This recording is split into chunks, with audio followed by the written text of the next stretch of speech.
Good morning, everyone. Appreciate you joining here today, and appreciate Bryn setting this up for everyone and keeping these monthly trainings going here for the first part of the year to get everyone up to speed on all things RBES. And as Bryn noted, there's will be continued opportunities to get information about the updates to the code here in the months ahead between what we're doing monthly on these sessions and then what's happening at Better Buildings. So yeah, full immersion RBES going on here. So we'll get into it here today. We're going to go over substantial changes from 2020, and I'm going to focus on the prescriptive component of compliance in the code to do that, since the prescriptive pathway has the most detail available as far as the particulars of compliance requirements for components of the building and mechanicals, etc. So out of the gate here, just acknowledging that the content that we are sharing is published from the International Code Council. So we are sharing this content on behalf of an agreement with them. To level set here, the code as we know it and as we call it here in Vermont, the Residential Building Energy Standard, has been in place since the late 90s. It is typically updated on a 3-year cycle that follows to some extent the International Energy Conservation Code, which is what the code is based, the RBES is based on, and had more closely followed the regular updates to that cycle, but we are now on kind of on our own cycle here in Vermont as far as the updates go. We're still under the jurisdiction of the 2020 RBES. So any project that's still being starting construction, breaking ground at this time up until July 1st would be complying with the 2020 RBES versus the 2024.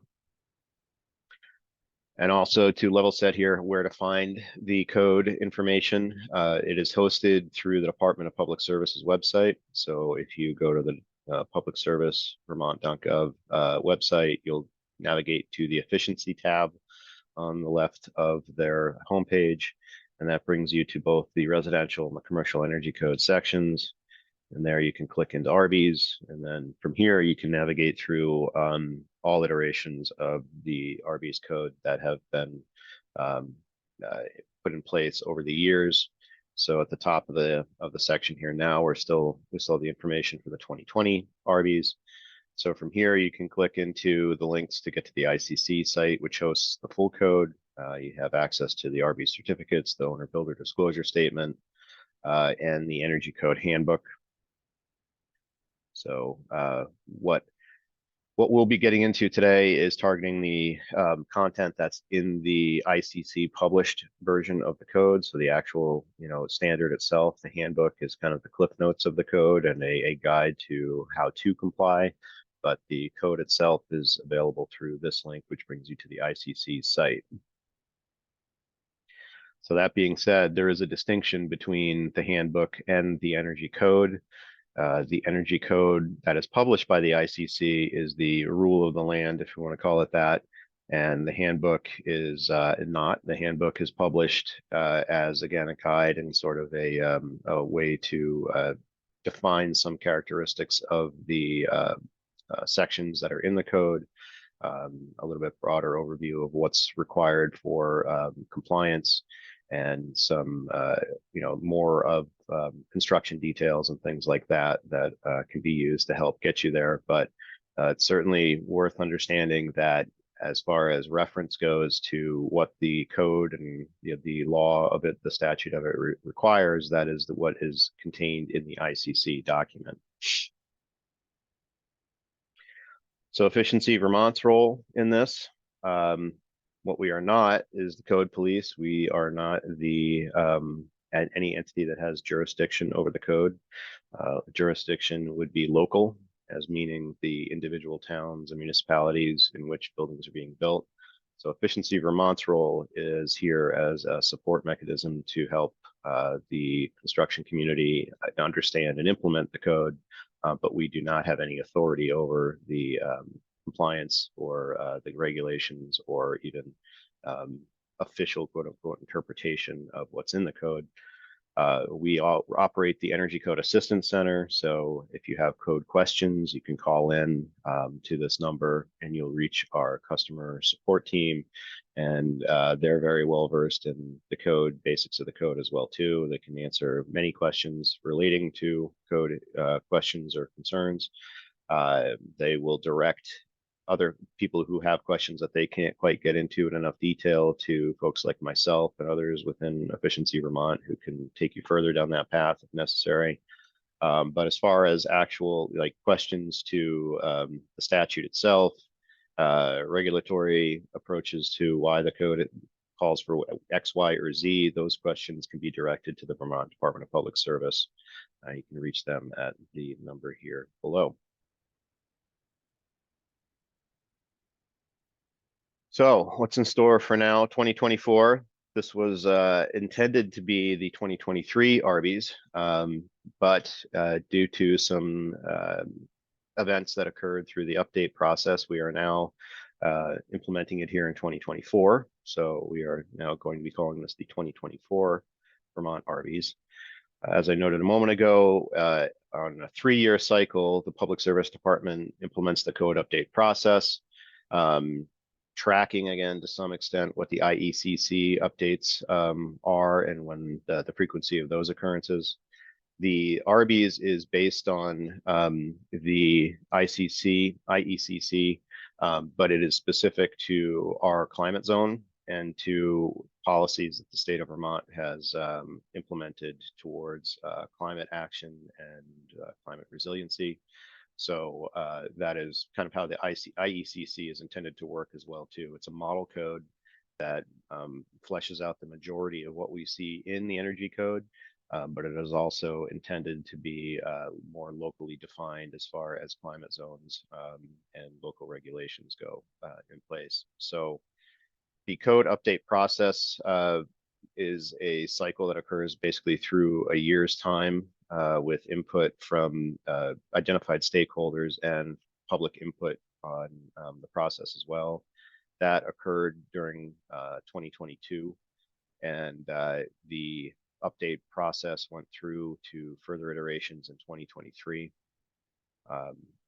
And what ended up coming out of that, the intent initially would have been that the RBES update would have gone into effect in September of this past year, of September of 2023. But during the update process, there were some concerns raised by associations related to the construction industry here in Vermont about some things that were in the update, some of the concerns about the direction where some of the intent of the code was going. And that led to a legislative committee being put together in the last legislative session that did work over this past summer. So it was a committee that was put together to review the current code content and updates and kind of talk about the bigger picture of where we are now with the energy code and where we're heading with it. So the input from that committee is going to be considered by the legislature during this session. Where it's going to land in a list of priorities in a very active legislative session are unknown. But the end result was that the updated content, as was approved in 2023, is moving forward to be implemented for July 1st of this year. So what that means is any new construction that begins on July 1st moving forward will need to comply with the 2024 RBES. So if there's any questions, I'll check the chat here quick now. Yeah, otherwise, we have one, Steve. If we have a project permitted but not yet started the construction, which code applies?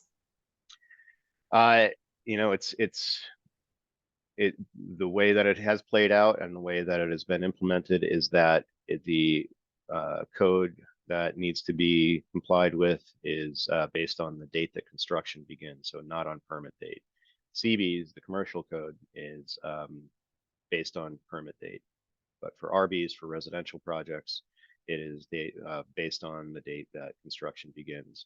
But there's not a clear definition in the code as to what construction beginning means, but it's kind of been known that means you have site work begun, you are starting your footings and foundation work.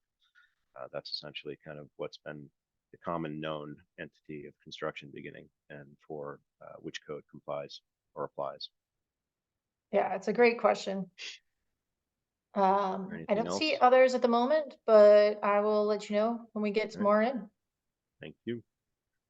So what buildings need to comply? This is again, the residential code. So there is a commercial energy code as well. Residential energy code applies to new construction, low-rise residential, so 1 and 2 family dwellings. Multifamily falls under RBES as well. There were some changes made for the 2024 RBES for that better clarifies where CBs versus RBES has jurisdiction in those sorts of projects. So in the slides that you're seeing here and ahead, the text that's in green is new content for the 2024 RBES. So this is some of the modifications that have occurred in the upcoming code. So more alignment with defining where multifamily comes into place versus under RBES versus CBs.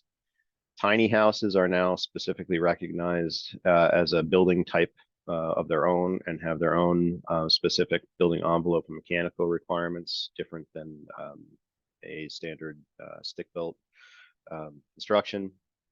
Additions are treated essentially as new construction. So an addition to a home needs to meet the full requirements of RBES as it would be for a new build. Renovations and alterations are captured in Chapter 5 under existing homes. I'm not going to get into existing homes content here today, but what essentially exists in that chapter as references back to the standards and specifications that are in the code for new construction.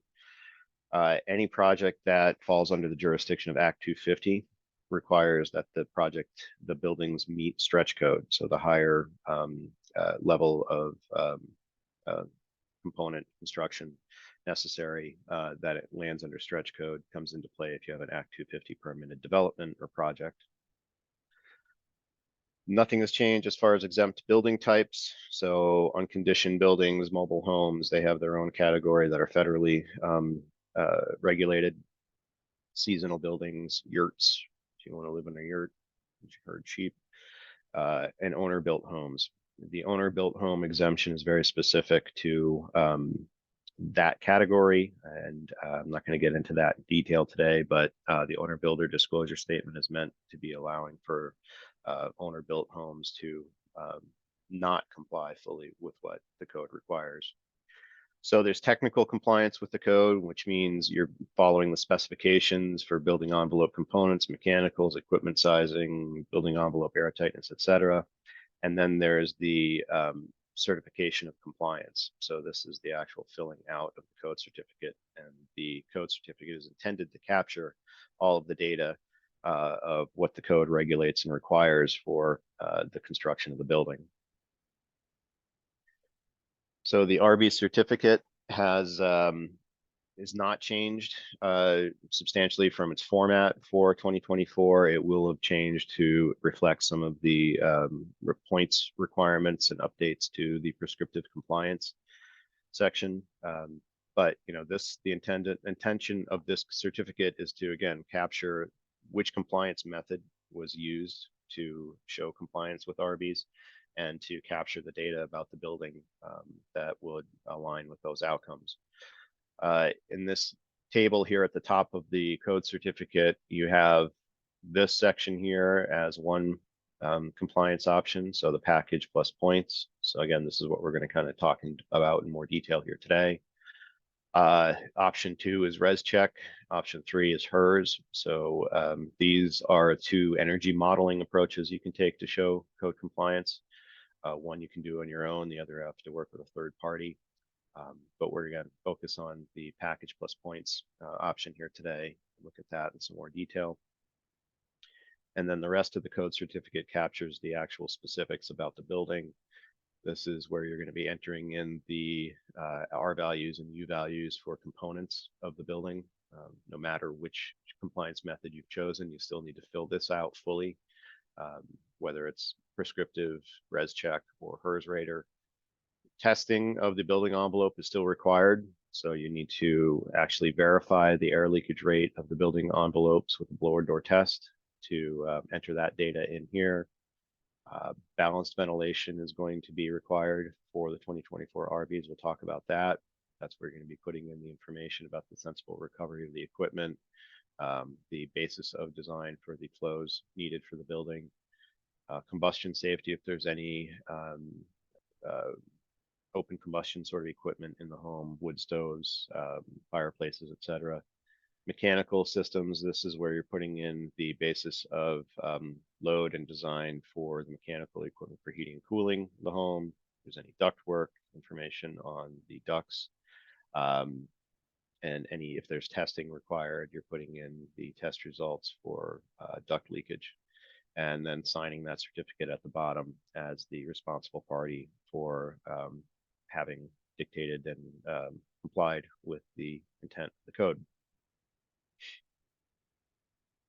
So now we're going to get into just the format of the code and where these specific updates are for 2024. The arrangement of the ICC codes are essentially the same through all of them that we apply to residential construction. So the IRC, the IBC, and the IECC are all formatted the same way. Chapters 1 and 2 define the scope, kind of what buildings need to comply, what is expected to be shown and available for compliance, etc. Is in those the first chapter. Chapter 2 is definitions and is actually a very valuable chapter of the code to dig into because it covers all of the definitions of the different things that are referenced and defined in the code. Chapter 3 is general requirements. This covers essentially the basis of design for the building. So basis for design for mechanical ventilation, for building envelope components, and load sizing, etc. The bulk of the content of the code that we know it and we talk about the most, and what we're going to be kind of getting into here in the next section, is in chapter 4. That really covers all of the specifications and component details. Chapter 5 is specific to existing buildings, and chapter 6 is essentially just a appendix of reference standards, industry standards that relate to some of the content within the code. So all of the codes are written this way. It's intended to be a design document. So really, if you follow the way that the code chapters are written sequentially, you are going through the design iteration process. And that is the best way to think about using the code, is to follow those steps that brings you to the successful outcome of being compliant in the end. So what we're going to dig into now, and where the bulk of the changes show up in the code, is in chapter 4. And we're going to dig into, again, what some of the content is that's spelled out for prescriptive compliance, because that gives us our basis for R values, U values, etc. for components. So again, there's 3 different ways to show compliance with the code prescriptively, with the packages, prescriptive packages, plus the points that need to be earned. We'll talk about that. The second option is to use the DOE's ResCheck software, which is an open source software available online. The link to that is available through the Department of Public Service website, as we showed earlier. And you can navigate yourself to that tool, and that tool is used to model the building envelope components of the building and give you a numerical score to show where you land compared to a model home that would be compliant with RBES.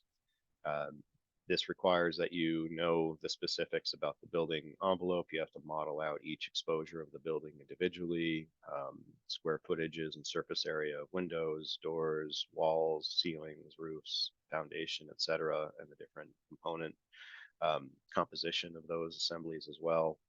It is based on, compliance is based on technical adherence to those specifications for R values and U values of the building envelope. It does not take into account the efficiency of mechanical equipment to support the overall efficiency of the building.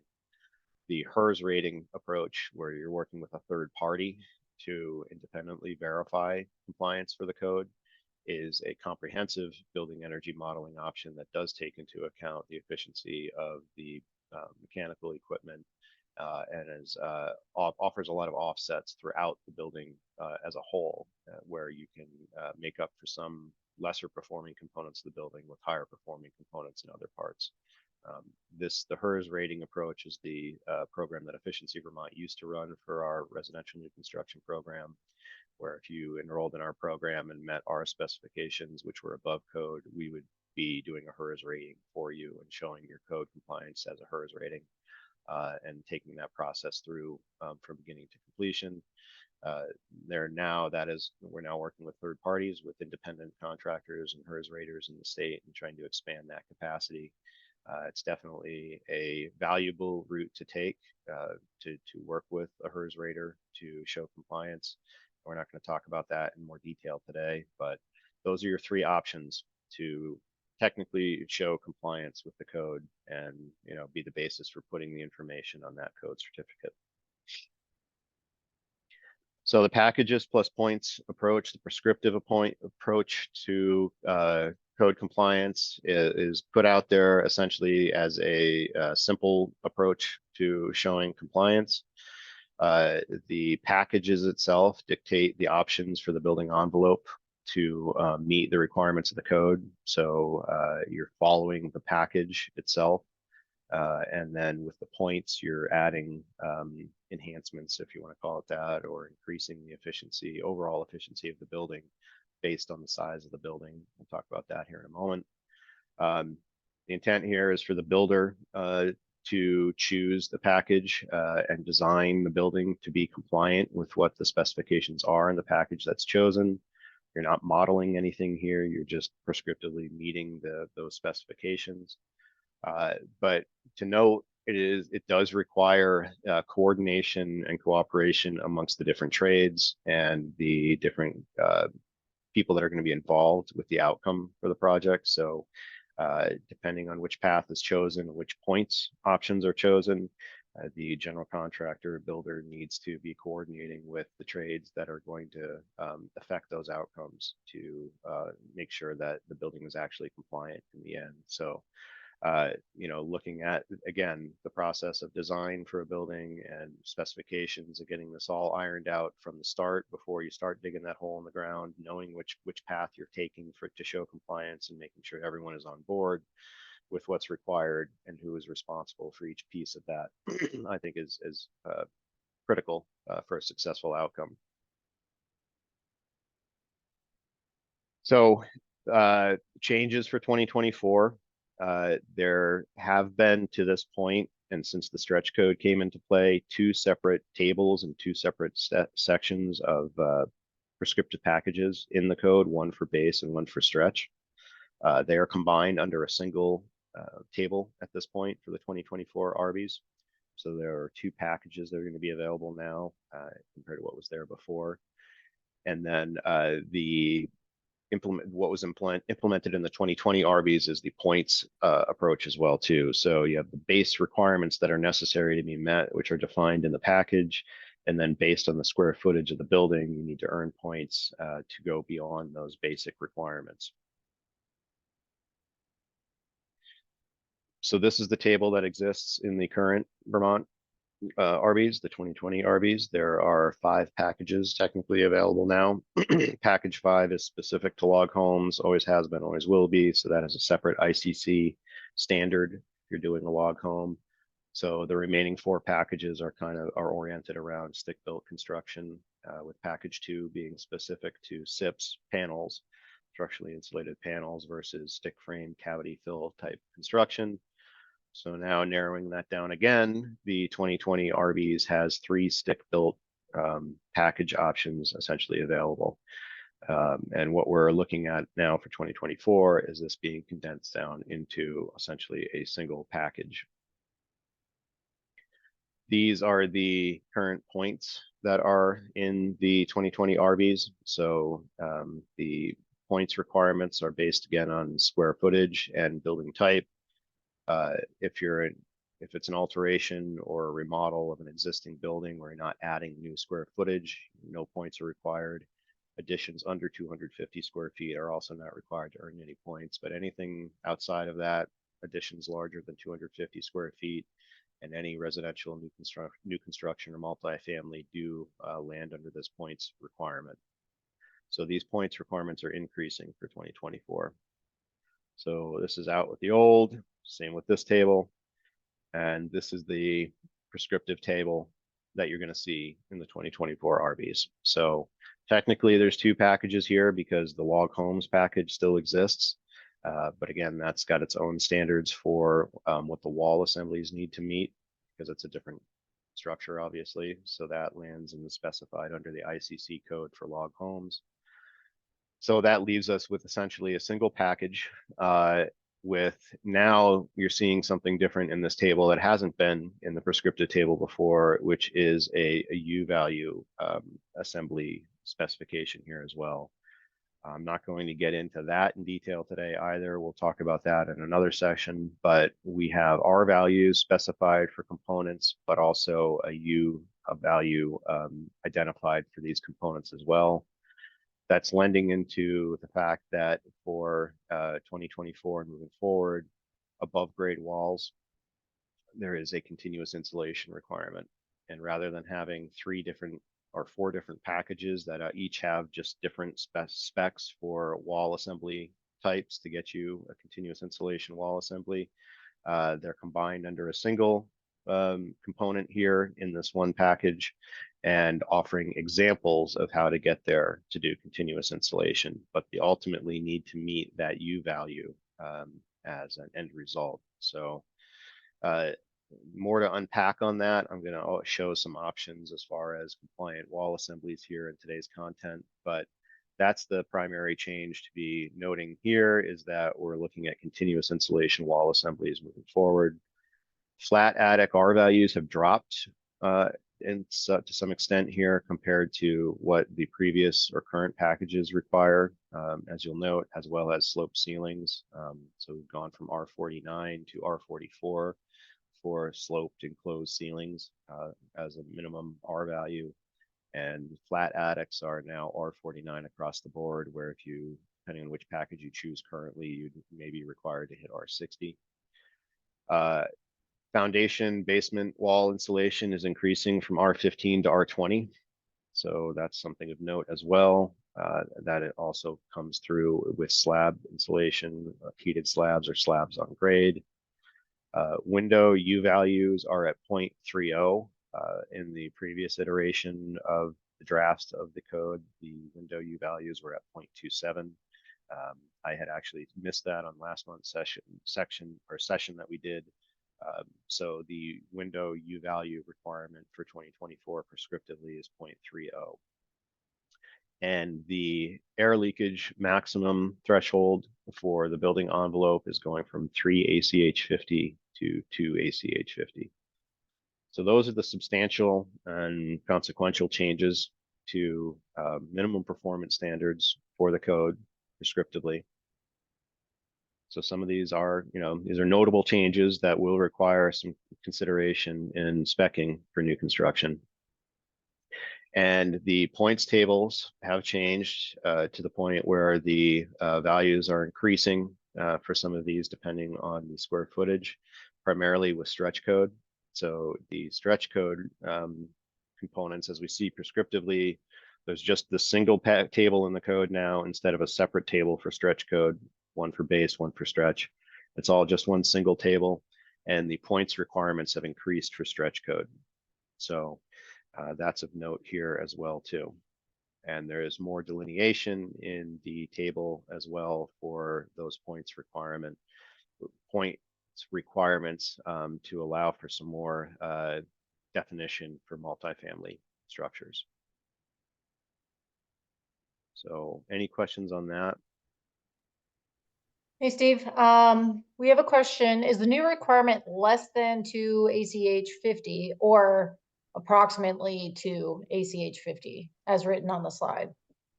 Or is the actual requirement now 0.15 CFM 50 / SBFE and ACH 50 is just a reference? You can't exceed 2 ACH 50. If you hit 2 ACH 50, then you comply.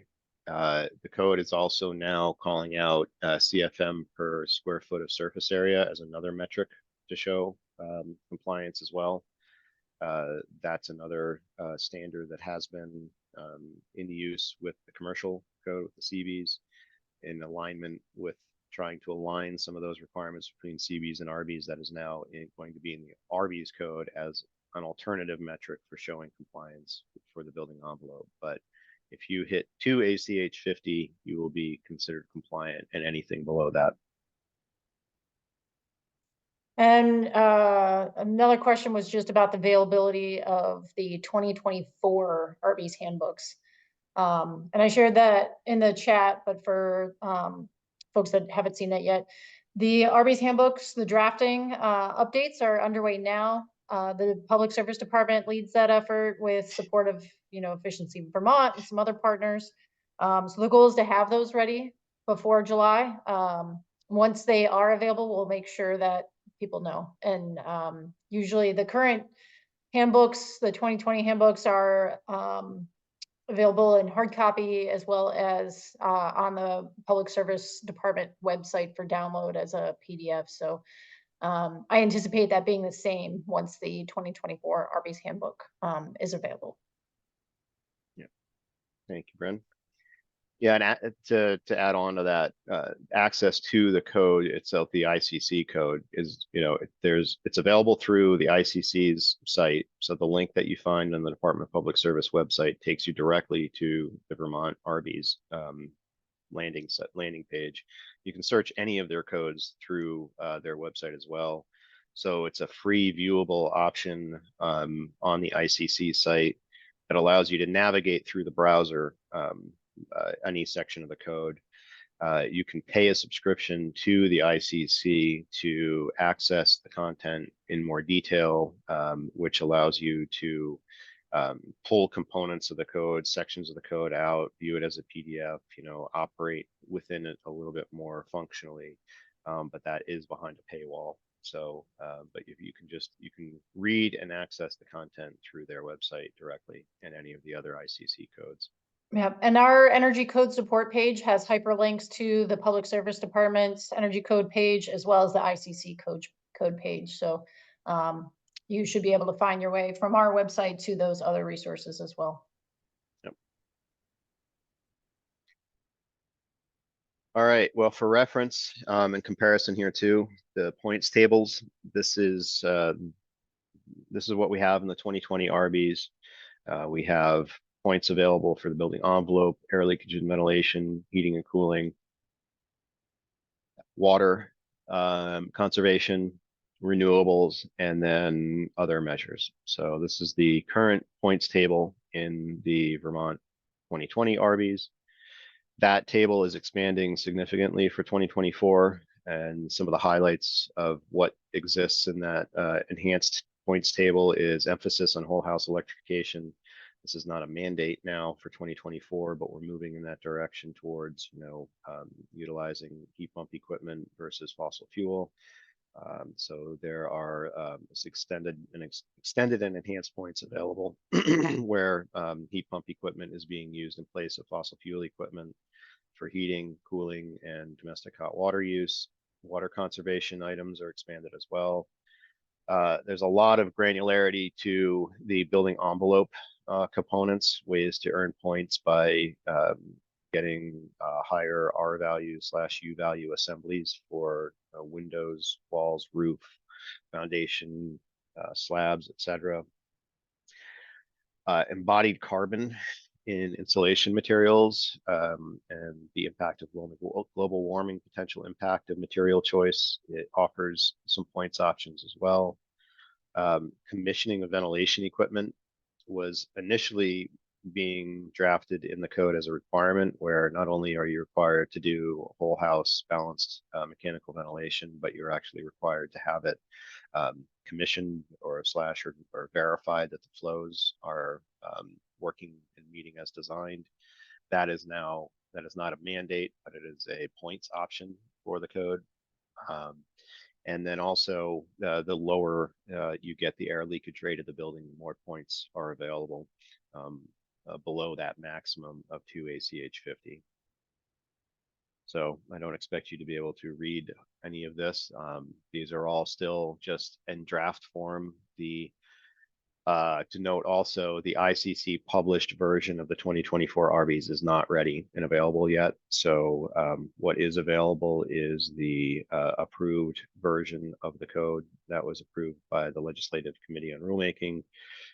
So it does have, all these strike throughs of existing content, new content added. It's a little bit tricky to follow as it exists right now, but once the final cleaned up version is available and published on the ICC site, we'll be able to navigate through this content a little easier. But you can see there's a lot more options and a lot more content in the points table than compared to the 2020 RBES.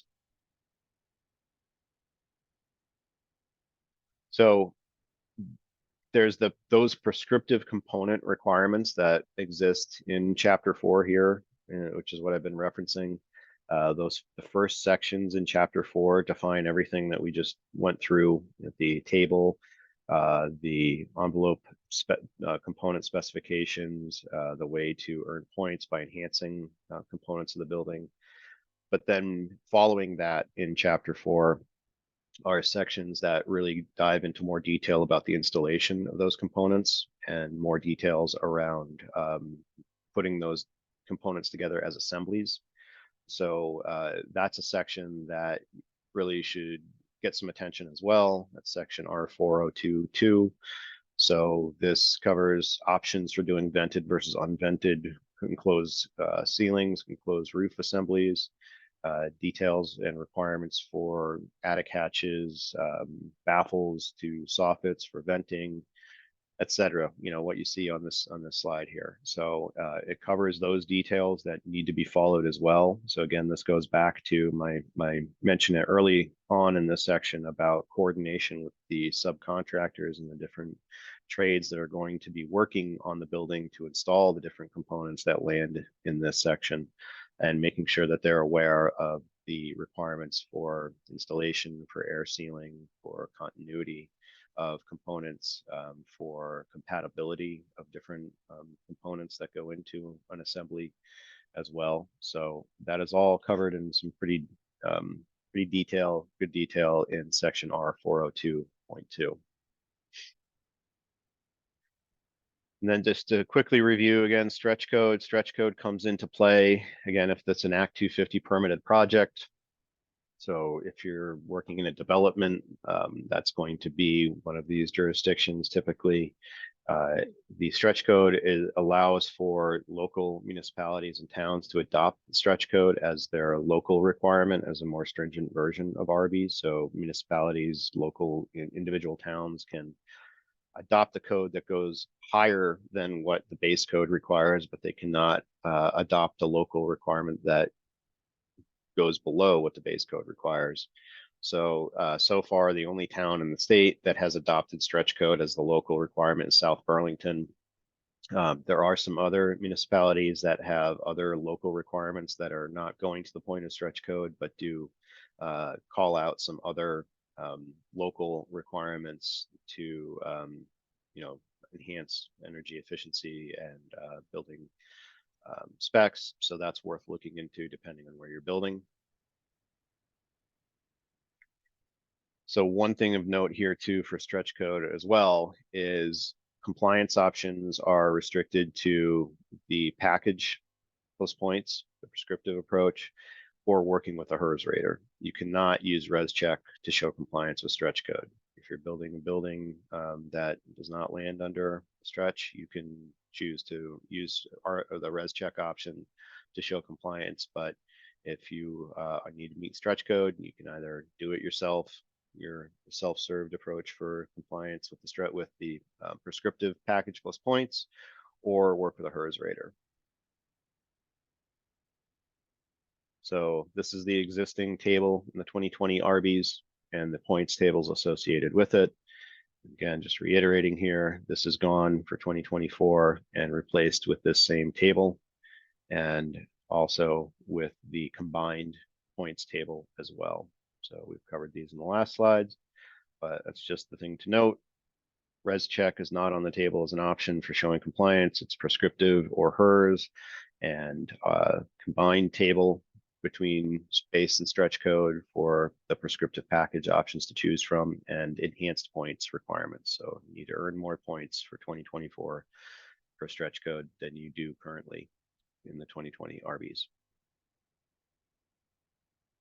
Which brings us to the potpourri section of today's content, which covers some of the other items of note that are in the 2024 RBES that don't land within the sections that we just talked about.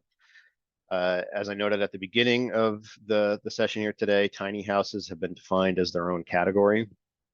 So section R402.8 defines the building envelope and mechanical requirements for a tiny house and what defines a tiny house. So the component values are a bit different than what you'd see for standard stick-built residential construction. So that is of note. I think the tiny home bubble has burst a little bit. We're not seeing that as much of a emphasis as it was a few years ago, but if this is something you're getting into or being asked to do, just know that you have an option here to meet a different spec than what RBES would normally require. As the code is orienting towards whole house electrification, it is now dictating that 200 amp service minimum be installed on any new construction.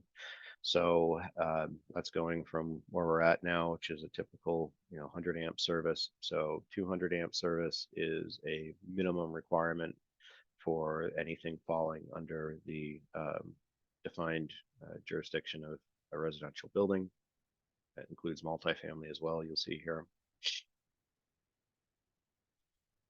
Electrification also is getting into requirements for electric vehicle plug load and parking options, and charging spaces, charging facilities for multifamily buildings. It does require for a single family calling under base and stretch code to have at least one space available for a EV charger. But when you start to get into multifamily construction, it gets a little bit more specific about minimum charger types available and number of charging locations available within a multifamily structure. So this is a little bit of expansion of what's in the 2020 RBES, and also a little bit of a cleaning up of what is defined in the stretch code section of the 2020 RBES for electric vehicle charging and space requirements. There is a definition called out for solar ready in the code, and this applies to both base and stretch. So a solar ready zone, if there's not going to be PV installed as a part of the build for new construction, a solar ready zone needs to be identified in the plans for future photovoltaics, and also reserve space in the panel to allow for the inclusion of the connection to an inverter for PV for future solar capacity. So this is something I tried to get some more reference content available on. The definitions for a solar ready zone do not have any further information to offer at this point other than what has been defined in the updated code language for what a solar ready zone would need to be. There is some further context within the code that defines how to show this within the context of plans and specs and what needs to be intended to be documented within how the code defines this. So I can just offer that you reference that section and dig into that a little bit more for what this defines for the 2024 RBES.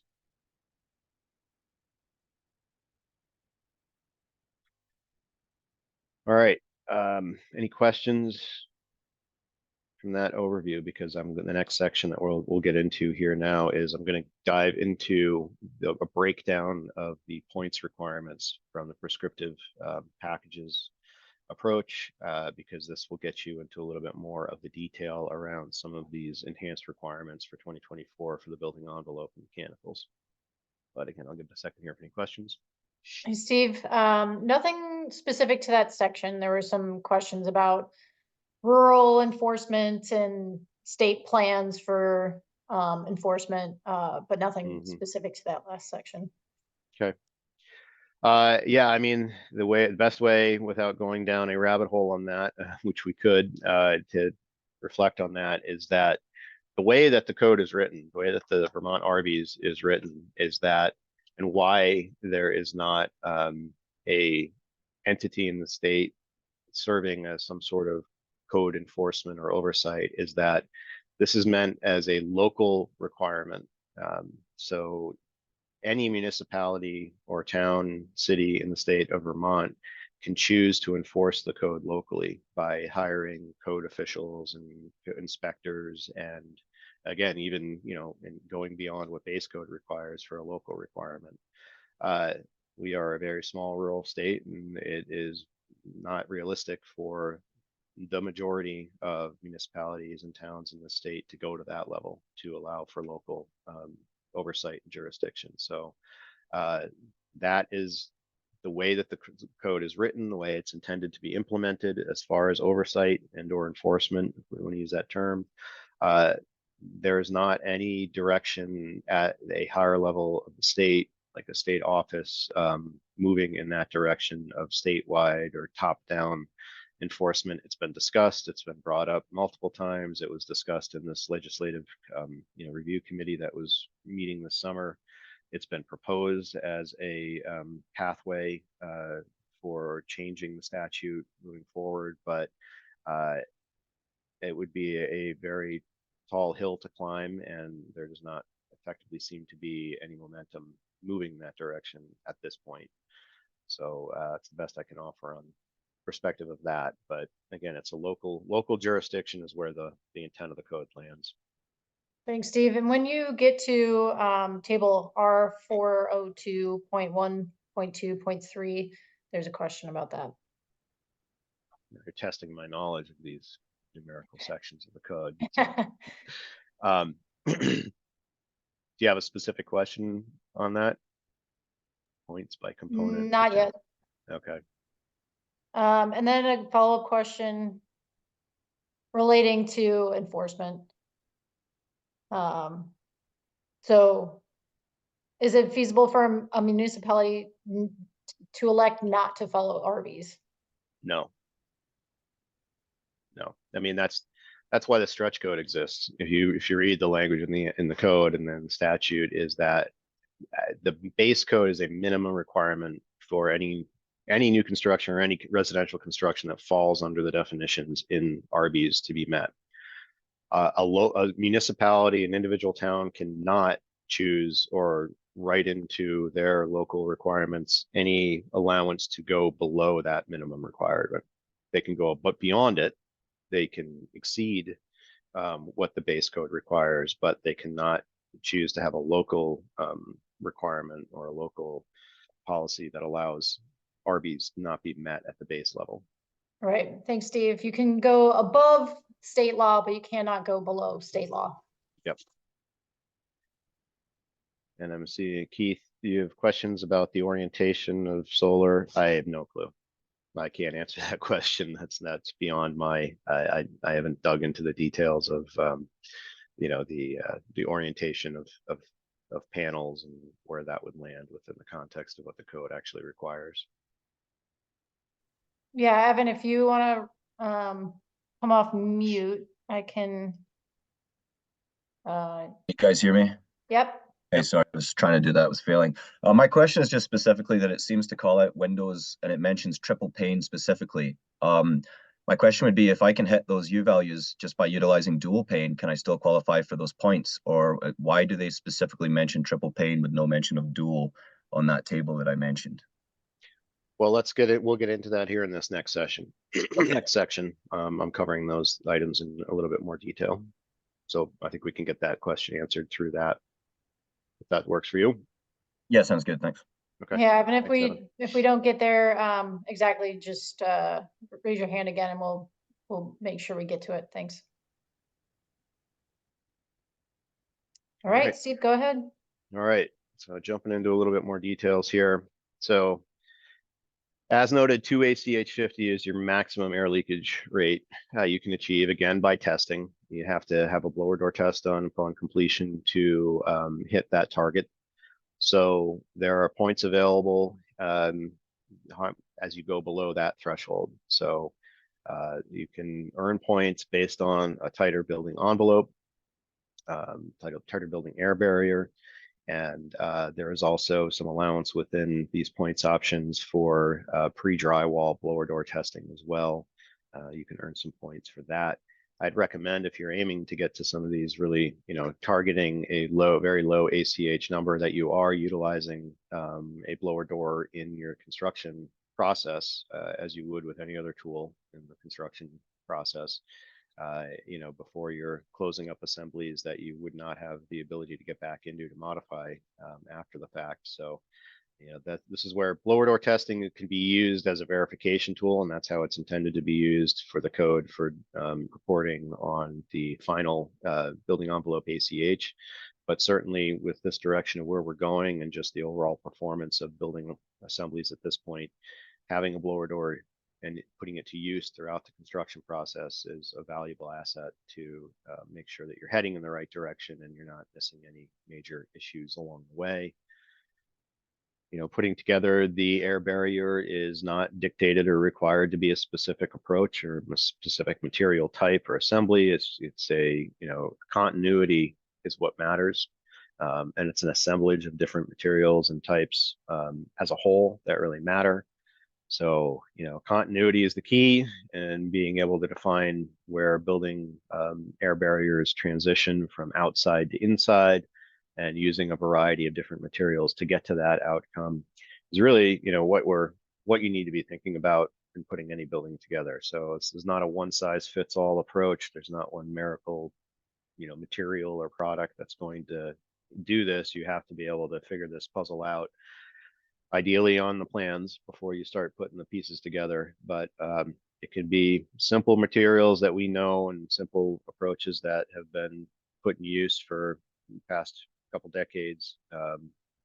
But we do also have a lot of new materials and products on the market that are specific to this outcome.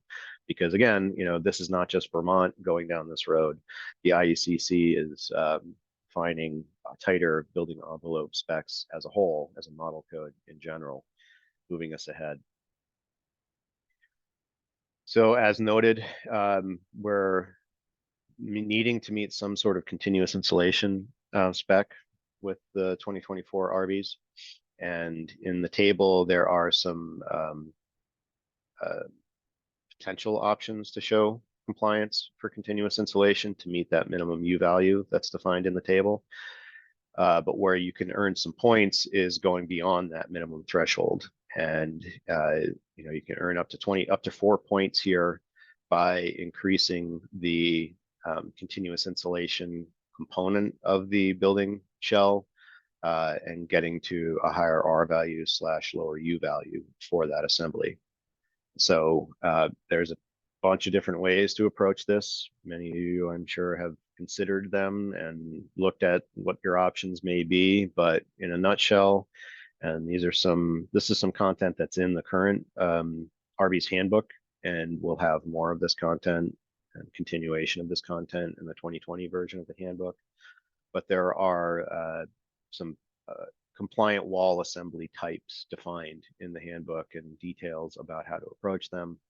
So, there's a few multiple methodologies to get you there, and some ratios of component balancing in doing so, as far as R values on one side of sheathing versus another, cavity depth to achieve R values if you're doing deep cavity walls. The insulation type in any of these assemblies has an impact on those outcomes as well. really what we're up against here is mitigating risk and not creating assembly types that would be risky given our climate and given the physics at play and the dynamics at play that are these assemblies are going to be seeing season to season. So we do have in that handbook a couple of building assembly types based on the assemblage of the different components in that assembly that could be risky. So it matters what type of infill insulation you're putting in the cavity, what type of sheathing is on the wall, what type of WRB is on the wall, what type of continuous rigid board insulation is on the wall if you're using that approach. All of those impact the overall durability and risk to that assembly for the long term. So this takes some research, it takes some time to dig into, but I think there's some good guidance in the handbook and a lot of good building science behind it. But you know, to just cover some of the basic assemblies that I think we all know can get us there, double stud walls, you can define your R value end result as high as you want it to be based on cavity depth. There's some careful details that need to go into play when doing double stud wall assemblies as well too. You know, if you're dense packing these walls with cellulose or mineral wool or fiberglass, you need to be able to isolate sections of the walls and sections of the assembly to maintain density. The durability of these wall types is really dependent on the effectiveness of the installation of the insulation put into these cavities in order for them to remain durable and moisture safe. So making sure you maintain density in these assemblies at installation and then for the long term is key. Exterior rigid insulation, continuous insulation assemblies are very common as well. And these can be very durable and moisture safe assemblies as well, as long as we're accounting for the vapor characteristics of the material being installed as continuous insulation and allowing for drying potential of the wall assembly as a whole, getting insulation ratios appropriate of what's in the cavity versus what's continuous over the exterior sheathing. You know, these can be interior rigid insulation boards too. So there's a couple different approaches to take there. Nail-based panels. So, you know, the Zip R approach, and Zip Huber has multiple versions of Zip R sheathing available with different R values for that product. So again, understanding what your ratios are of cavity fill to continuous insulation and where you stand to have potential, if any potential moisture risk with that. The ability for that assembly to be able to dry in a interior direction is critical with nail-based panel approaches for continuous insulation. These types of wall assemblies have minimal drying potential to the exterior, so you want to make sure that there is a pathway for drying and a good, you know, airtight interior vapor retarder in these sorts of assemblies. Structural insulated panels. There's been advances with those over the years with graphite infused EPS, which allows for some higher R values than what had been available before with standard EPS foam. But you can get stress skin SIP panels with a variety of different infill of insulation types to the panel itself. So another common approach. Some of the approaches that we've seen over the years and have been deployed oftentimes in high performance homes category, if you want to call it that, or passive house sort of construction, is outboard insulation, TGI, Arctic truss, Larson truss approach, where you're, you know, framing your structural assembly and then hanging your essentially your thermal envelope, your thermal barrier of insulation outboard of the building shell. Don't see a lot of these done these days, or at least I'm not aware of them, but definitely plenty of examples of them being installed successfully around the state as well. So a lot of options to get that continuous insulation requirement met. Again, it does take some time and some research and some consideration as to what the different characteristics are of the materials going together into an assembly. I mean, each of the components of an assembly like this have different dynamics at play. So mapping that out before construction begins, knowing who's responsible within the trades to detail each of those components of the assembly well is critical. So consideration before construction, I think, is the approach to take here. So Evan, getting to your question about windows. So there are points options here orienting towards triple pane performance, but you can earn points still with double pane windows. So there definitely are manufacturers on the market that with, you know, in double pane, depending on where you put your low E coating and you're trying to get the reflective heat working on the glass, you can achieve lower U values with double pane. So there are products I'm aware of on the market that can get you to 0.27 and 0.25 in double pane windows. So you can earn 1 to 2 points there. And then as you get into lower U values and triple pane performance, higher the points go up.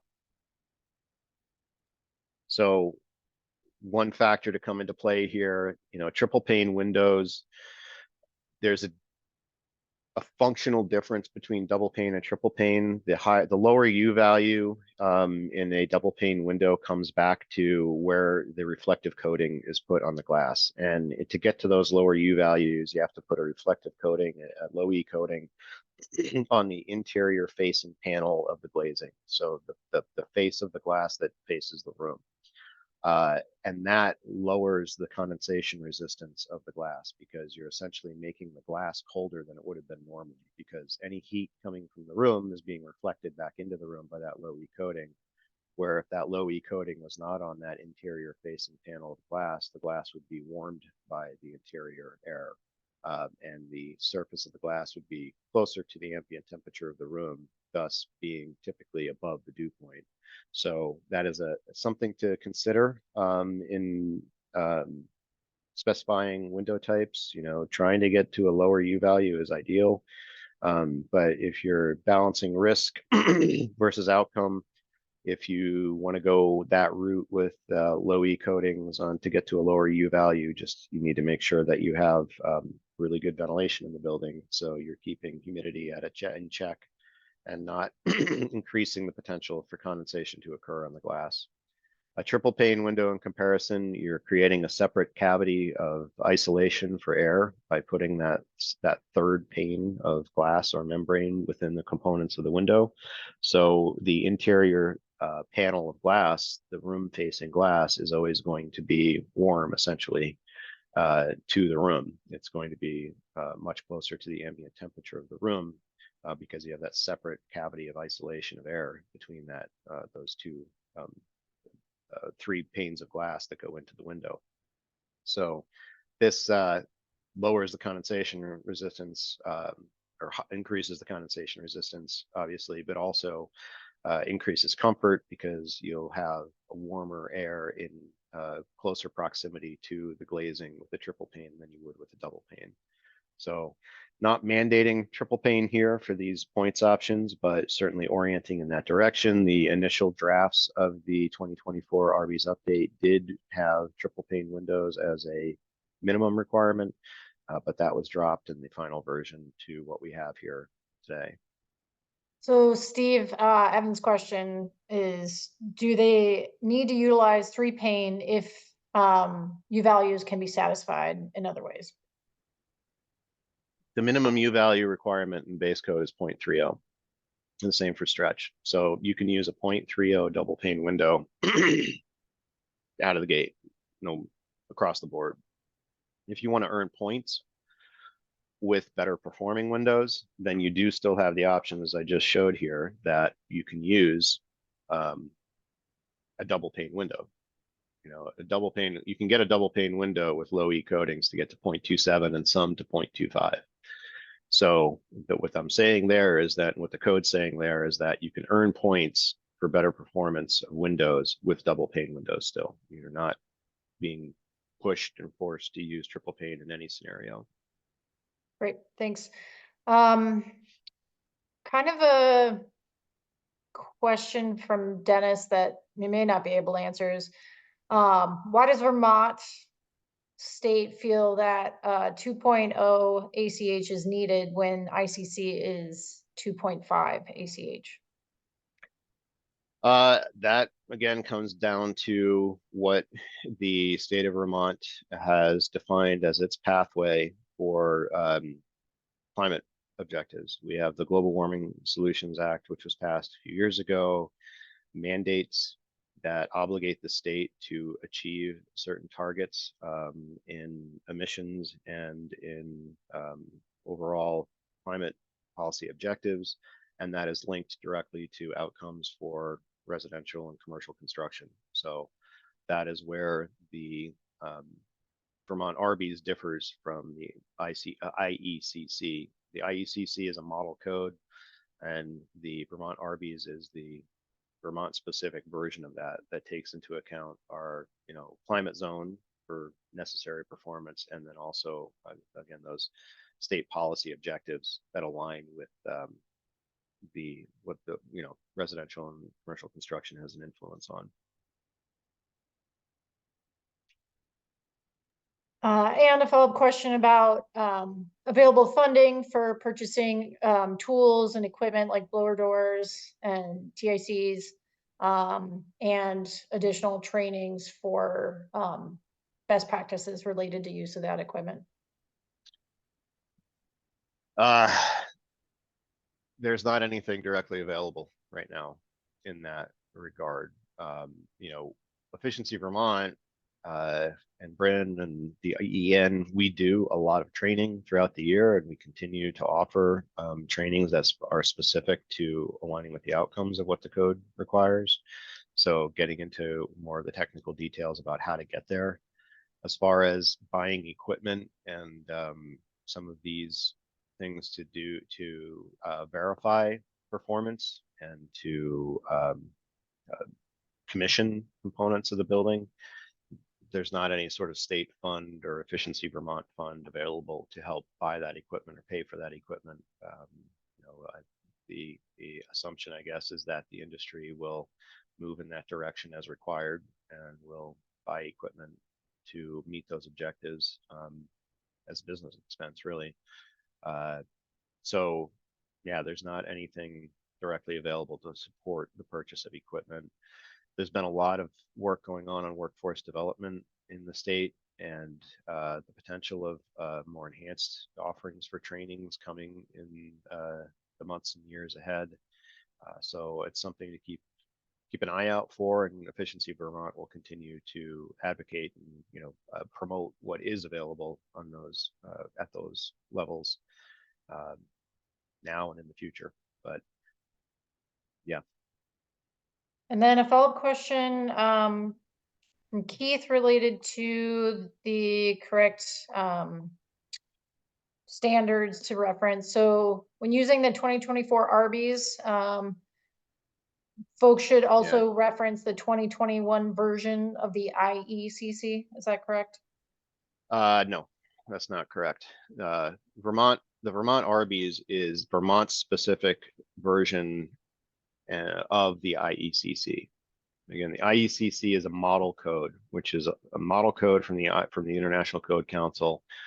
They're available for any sort of state, municipality, local entity, whatever, to adopt either in whole or to modify for their own specific needs related to state or local policy. And that is what the Vermont RBES represents. The Vermont RBES is what is our version, state's version of the International Energy Conservation Code. So what is in the Vermont RBES is what needs to be followed. There's no referencing another version of the IECC related to that. It is our state of Vermont's interpretation and version of the model code that the IECC offers. I hope that answers it effectively. Yeah, really good questions. That's it for now. And just a time check, we are at 8:42, Steve. All right, thank you. Embodied carbon emissions and insulation materials is something new. So not going to get into this in detail, but there are points available if you start to look into the carbon intensity of the materials being used in the building envelope insulation materials. So there are some reference materials that get into the overall greenhouse gas impact of the material in production, manufacturing, and use. So there's reference in the code available for that. You can choose some points options with that approach. A bigger jump in the code for this year compared to where we've been before, which is a welcome one in my opinion, because we've, I think, needed this for a while, is mechanical whole house balanced ventilation is required as a minimum for 2024 and moving forward. So you cannot just use exhaust only fans as your mechanical ventilation system for the home. You need a distributed balanced heat recovery or energy recovery system operating in the home.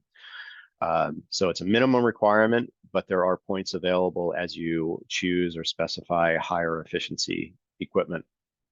And then also, I would certainly recommend this option for earning some points is to have the system commissioned. And what that means is, you install a piece of equipment and ductwork with the intent that it's going to deliver specific CFM to room by room throughout the house.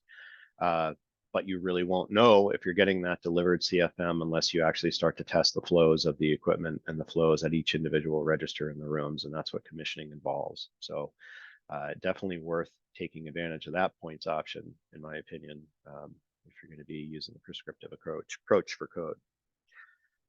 So tacking onto that, let's get into some of the details about that mechanical ventilation requirement. This is defined, the design criteria for mechanical ventilation is captioned in Chapter 3, Section R304. So this is where you'll see the new requirement for whole house balanced ventilation versus what's allowable now still for 2020, which is exhaust only can still be used for the 2020 code. So now we're moving in the direction of whole house balanced ventilation. You can use an ERV or an HRV, but the minimum sensible recovery efficiency is 75%, and a energy efficiency of the fan of 1.2 CFM per watt. So, this is essentially the performance specs like you'd see for a boiler or a furnace or a water heater. The AFUE of the of a boiler or a furnace, is defined as the efficiency of that piece of equipment. This is the equivalent of that for ventilation equipment.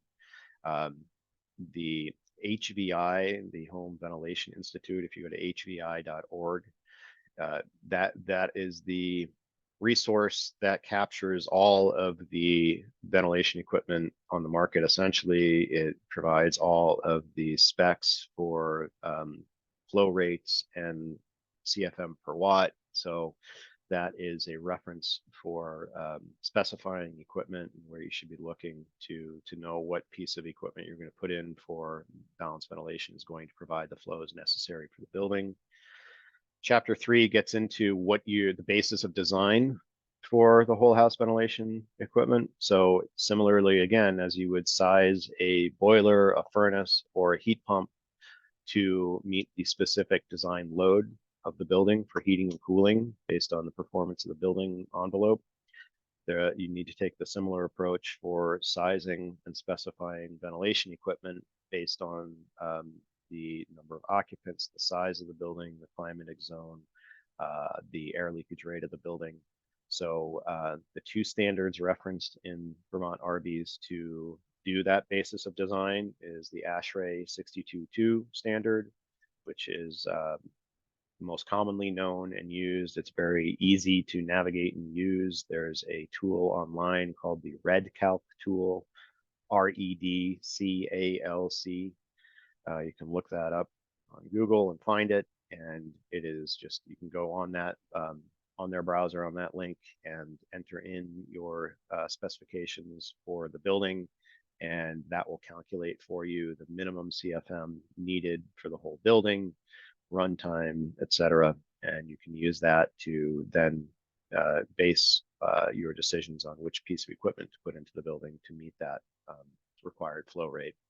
Alternatively, Passive House US, or Passive House International have ventilation standards, sizing standards available as well that can be used alternatively to the ASHRAE methodology for sizing, specifying the heat recovery equipment.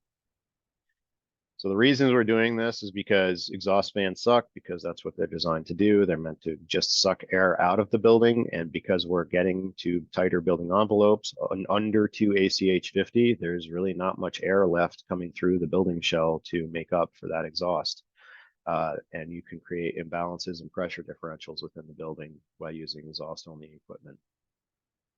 Versus the balanced side of an HRV or ERV is that you're creating balance. You're not creating any pressure differential within the building by running the ventilation system, because you're pulling in fresh air from the outside at an equivalent rate to what you're exhausting from the building, and benefiting from the heat exchange of the heat recovery core in the equipment to extract the BTUs, a percentage of those BTUs, that's what the sensible recovery efficiency defines, of the exhaust stream of air to that incoming fresh air stream, and allowing for distribution of this air throughout the building, where you're exhausting from areas of point load like bathrooms, laundry areas, mudrooms, a kitchen, for extracting air, and then bringing fresh air into bedrooms and primary living spaces within the building as well too. So there's more than one piece of the puzzle to this. You are using the ASHRAE or the FIAS standard to define the minimum CFM needed for the building, and then specifying a piece of equipment that can provide that flow rate and at the minimum efficiency SRE required. But that's just a box that can do that potential. Its potential is going to be realized by the effectiveness of the ductwork that's attached to it, and how effective that duct system is going to be at moving that air throughout the building. So again, as I've talked about from the beginning, the intent of the way the code is written is that as a design document. So as you're going through these sections of the code chapter by chapter, and you're looking at the mechanical ventilation requirements, you should be then looking at your drawings and your plan set as to where will this piece of equipment be located and where can we run ducts. It's not something to shoehorn into an already built structure to try to figure out where it can go from there, because you're going to have extreme challenges in getting the equipment to be accessible for maintenance and for the ability of that duct system to deliver the CFMs that were intended throughout the building. So really looking at how to fit this piece of equipment into the building around the rest of the structure is elemental to a successful outcome. Steve, will you just flip back 2 slides real quickly? To here? Yeah. Perfect, thank you. Go ahead. Was there a question on this one specifically? Just looking at the URL real quickly.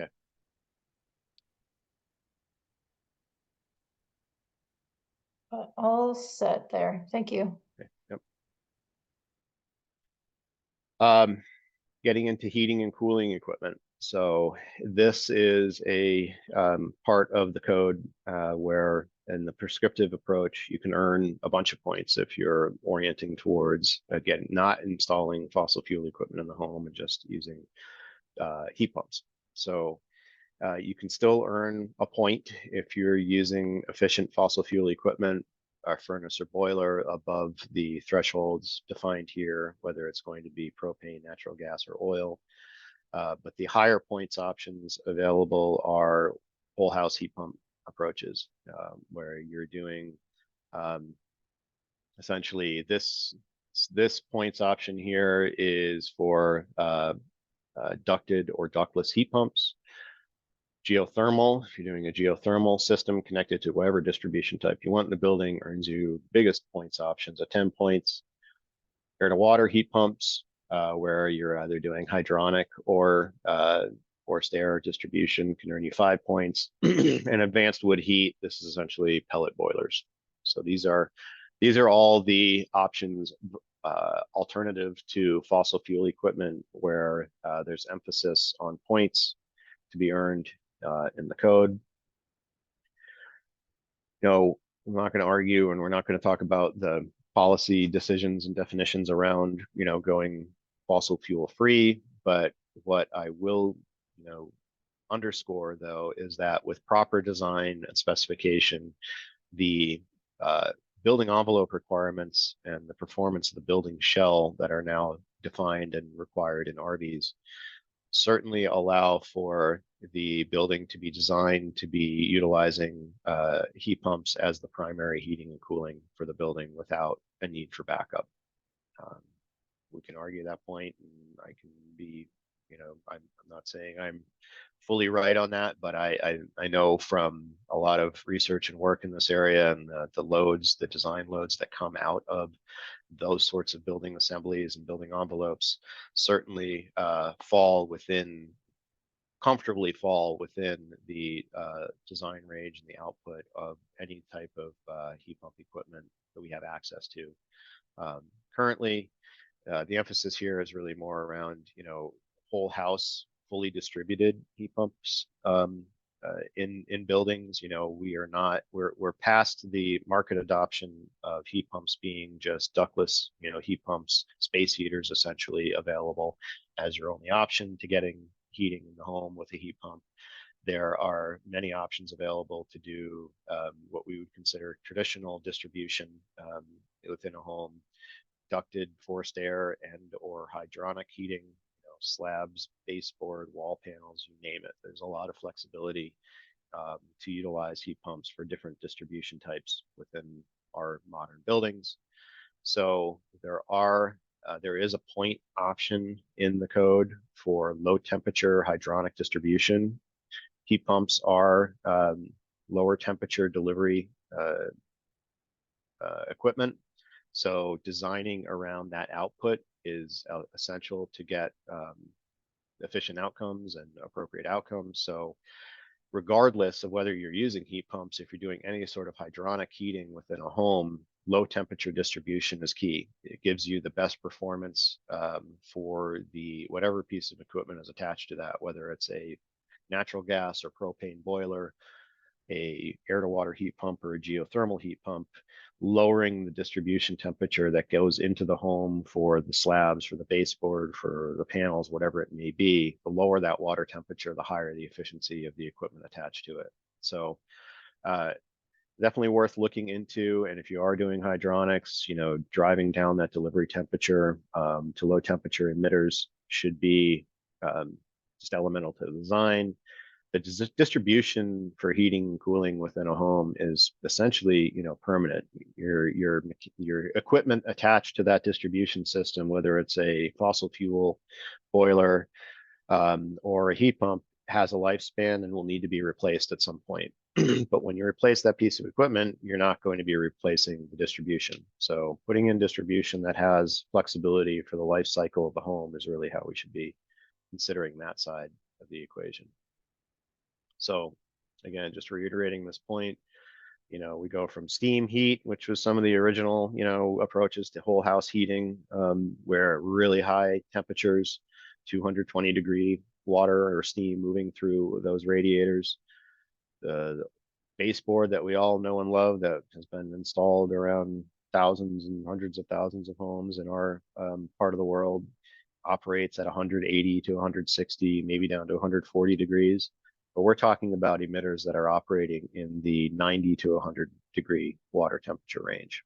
So that should be the distribution type we're putting into any type of building, regardless of what type of mechanical system is being attached to it for the heating side of the equation. And then finally, going back to potpourri again, we have some other points available in the code for heat pump water heaters is another easy one to earn some significant points on, where you're putting in, depending on the efficiency of the COP of the heat pump water heater, you can earn 3 or 5 points there. Low flow fixtures throughout the house can earn some points. Drain water heat recovery, pipe insulation, etc. So this is some smattering of other points available focused on water conservation and efficiency within moving hot water through the home. So solar ready design earns you 2 points if for base code only. It's a minimum. It's a requirement for solar ready design for stretch code. Some options for designing on-site generation and installing PVs, PV panels to the home also earns you some points. And solar hot water is back in the game here for a couple points options as well.